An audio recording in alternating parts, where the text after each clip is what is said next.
Hello everyone, Storm Shadow 145 here, and welcome to the first episode of Splatoon 1 Weapon Guides. Since this is the first episode, I will be going more in depth on shooter mechanics, so don't expect future weapon guides to take as long as this one, unless we're talking about a different weapon class. Today we will be talking about the Splattershot Jr., which is the first weapon you unlock in Splatoon 1.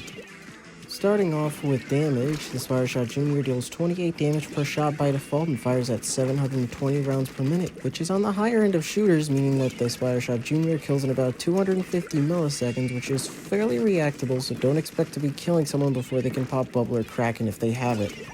Damage up can raise the weapon's damage up to 33.3, which requires 2 mains and 2 subs of damage up. It is worth noting that if your opponent is running at least 1 main and 5 subs of defense up, you will need an extra shot to kill, bringing your time to kill up to 333 milliseconds, which is awful and very reactable. Next up, let's talk about the Splattershot Jr.'s range, which is something it suffers heavily in. It has 66 units worth of effective range, or 2 lines in the firing range, before the shots start falling off. Its shot velocity is 22 units per frame, which is about the same velocity as most shooters.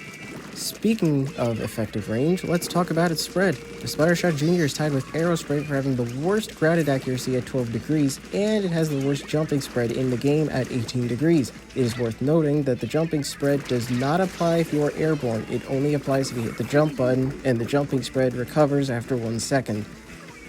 This spread makes hitting anything consistently almost impossible. However, there is a way to somewhat mitigate this. Splatoon's shot spread system for shooters, blasters, and splatlings actually allows them to be accurate for the first couple of shots. How many shots it takes to reach minimum accuracy and what minimum accuracy is depends from gun to gun, but it's always at least a 60% chance to hit where the center crosshair is.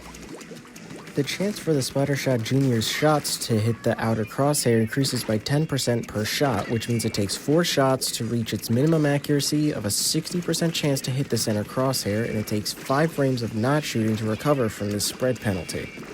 Next up is ink efficiency, which is a major strong suit of the weapon. Each shot of the Splattershot Jr. takes 0.5% of the ink tank by default, which is extremely good and is actually tied with the Aerospray for the highest amount of shots you can get out of an ink tank without main saver at 200, and can even go as high as 360 shots with 3 peers or 3 mains and 9 subs of ink saver main, although I don't recommend running main saver just because of how many shots you get by default. Another strong suit of this weapon is its paint.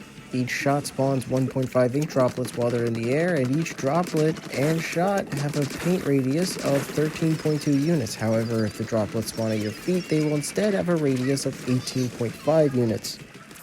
Last but not least, let's talk about movement speed.